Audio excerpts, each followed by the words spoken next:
Hey guys, NerdKi here, and this is What If Krillin Pressed the Button Part 2. If you haven't watched Part 1 yet, please do so. It's on my channel. Now, without further ado, let's go. So after months of training with Goku, Piccolo, and Gohan, Krillin had become the strongest human being on the planet. That would be put to the test as Yamcha and Tien had also decided to enter the World Martial Arts Tournament. Goku and the other non-humans decided not to enter and let the Earthlings be the only ones competing in the tournament this time around. On the morning of the tournament, after registration, Krillin, Yamcha, Tien, Chaozu, and even Master Roshi, under the guise of Jackie Chun, all entered. After the preliminaries, the final 16 competitors were set. Among them was the current world champion, Mr. Satan. Tien and Yamcha won their matches, and now it was Krillin's chance to shine. He stepped into the ring, and hearing a familiar voice, he looks into the crowd. "Oh, Krillin, hey stud, go, you can win." "Marin?" says Krillin, nearly falling off the stage. Some people laugh as the Earthling regains his composure. He walks closer to where she is in the crowd and simply waves and smiles. "What the heck is she doing here?" "After what Master Roshi told me she did when I was fighting the androids." "Well, she looks great, that's for sure." Jackie Chun, who was Krillin's opponent, was practically salivating at the mouth when he caught a glimpse of Marin. He eyed her like the perv he was until the announcer said it was time to fight. Jackie cleared his throat and composed himself, as did Krillin. The two got into their martial arts stances. Krillin knew he was stronger, took an offensive stance, and Jackie had much more experience and took a defensive stance. Krillin rushed forward with a fist that Jackie blocked, but was forced back, nearly out of the ring. "Krillin, so this is how strong you've become, eh?" "Impressive," said Jackie. "Thank you. I've been training hard for this," says Krillin. "But you know, strength alone doesn't guarantee victory." Jackie, who was still blocking Krillin's fist, used his free hand and proceeded waving her around and saying, "I'm getting very sleepy." Jackie was using a technique he used against Goku many years ago at the young Saiyan's first World Tournament appearance. Suddenly, a jolt of electricity came from Jackie and enveloped Krillin's body. Krillin screamed in pain. Jackie moved forward and turned so that Krillin was on the verge of falling out of the ring now. "Sorry, Krillin, but you fell right into my trap. There's no way out of this one." Krillin then, smiling, says, "Maybe years ago, but I've changed since then, Master." Krillin breaks free of the electrifying energy, quickly delivers a series of strikes before finishing it with a double boot to Jackie Chun's gut that sent him flying outside the ring. Everyone cheered, especially Marin, who jumped up and down. The men in the crowd were caught staring at her jiggling chest. Her wives and girlfriends gave them all a good slap. Krillin blushed, but his face turned to surprise when he saw Marin hold up a small child, a boy. The boy must have been only a year old as he held close to Marin as the crowd bothered him a bit. Krillin just waved as he turned around and thought to himself, "A kid, huh? I guess she started a family with someone. Good for her." Krillin went back to the backstage area. He suddenly couldn't focus and felt a little down at the thought of his ex, Marin, moving on to someone else and had a kid with them. He slapped his cheeks and tried to stay focused on watching the next matches and getting ready for his next match in the semifinals. When the semifinals came around, it was Krillin versus Tien in the second match.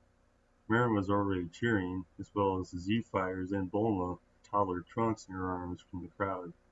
Krillin and Tien both bowed out of respect for each other and took their fighting poses. "This feels like a final match, doesn't it?" says Krillin. "Yeah, it does. This will be the first time we ever got to square off in the ring. I hope you're prepared for this," says Tien. "Well, you know it. Let's do this." After a long moment of each fighter staring down the other, both flew toward each other and delivered crushing strikes. Tien had a longer reach, but Krillin was scrappy and aimed low, making the taller Tien reach long just to prevent being hit. But this caused Tien to use up more energy and eventually tire out. Tien soon noticed this and took to the sky. Krillin had an idea of what Tien was going to do and raced upward to attack him before he got close enough to the sun. Tien making the sign for a solar flare, waiting for Krillin to get closer so he could reveal his true attack. Now in range, Tien made a triangle shape with his hand, signifying a tri-beam. Krillin had no time to move out of the way, puts up his hands together in defense. Tri-beam! Ah! Shouts Tien. Krillin could only stand and block as much of the blast as possible, and the smoke from the powerful ki blast had cleared. Krillin was still in mid-flight and unharmed. Tien couldn't believe it, but nevertheless smiled at his friend and opponent and said, "Not bad, Krillin. I guess I shouldn't be surprised though. You did train with Goku after all." Don't get me wrong, that tri-beam stung like hell, but yeah, if I didn't spend this past week training as hard as I have, I would have been knocked out cold from that for sure.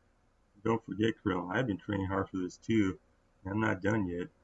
Tien did his multi-form technique and went on the offensive.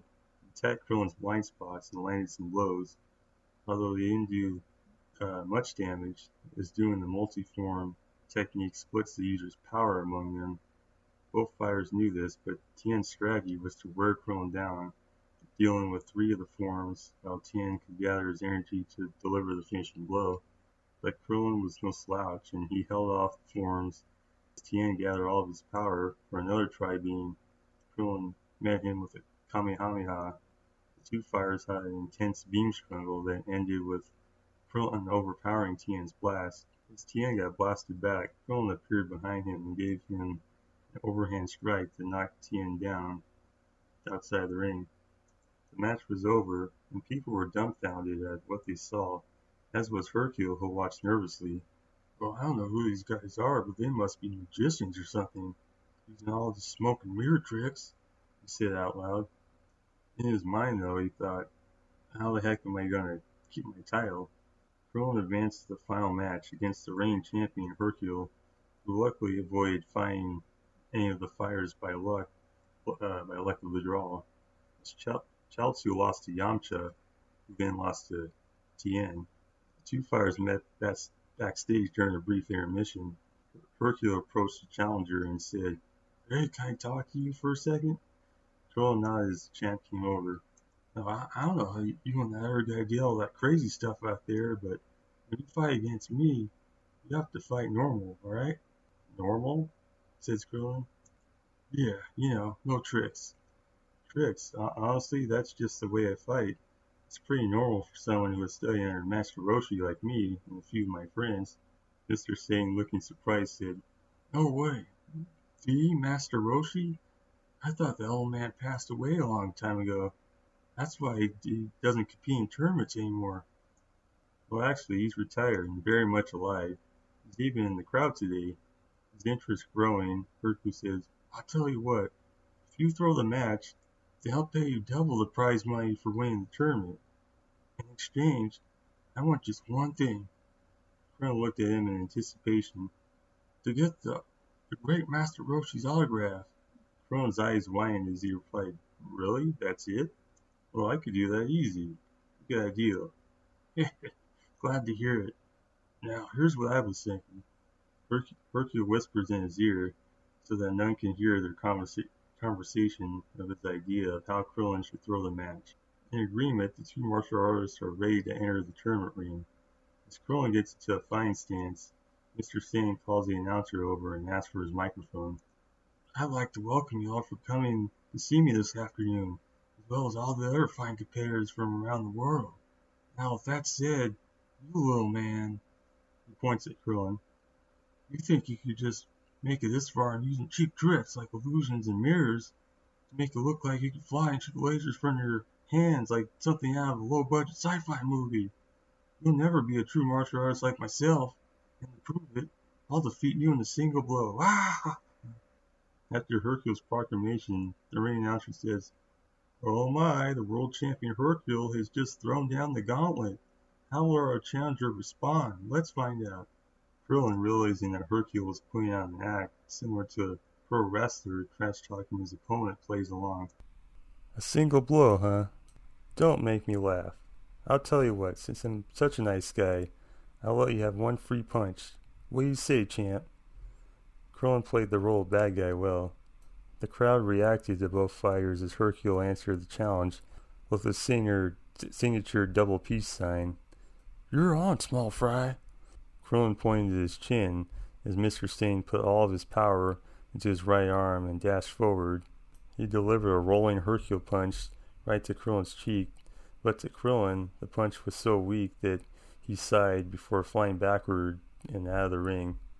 The announcer proclaims Mr. Stain the winner and remaining champion. After the match, Krillin went up to talk to the other Z fighters. How could you lose to that blowhard?" says Bulma.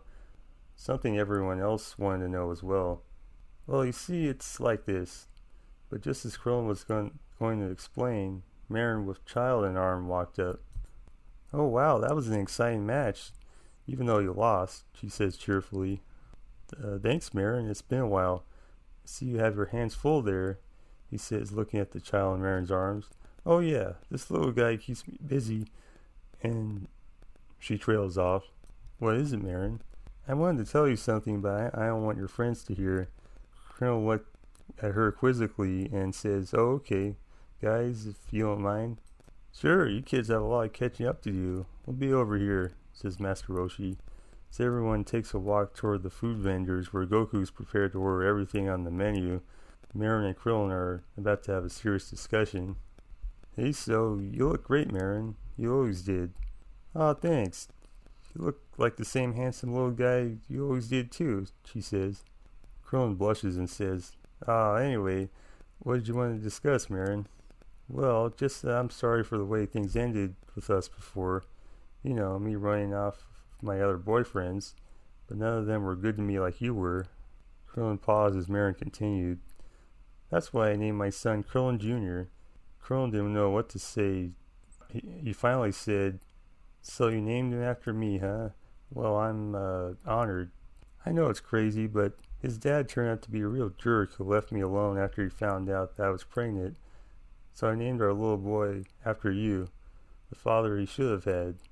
Krillin understood a little better now and said, "I do appreciate the gesture, Marin, but you shouldn't have named him after someone you used to date." Well then, Marin gets closer to Krillin where he can smell the scent of shampoo that Marin showered with. It was nice, as well as seeing her striking blue eyes and beautiful features up close. "How about we go out again sometime, the three of us?"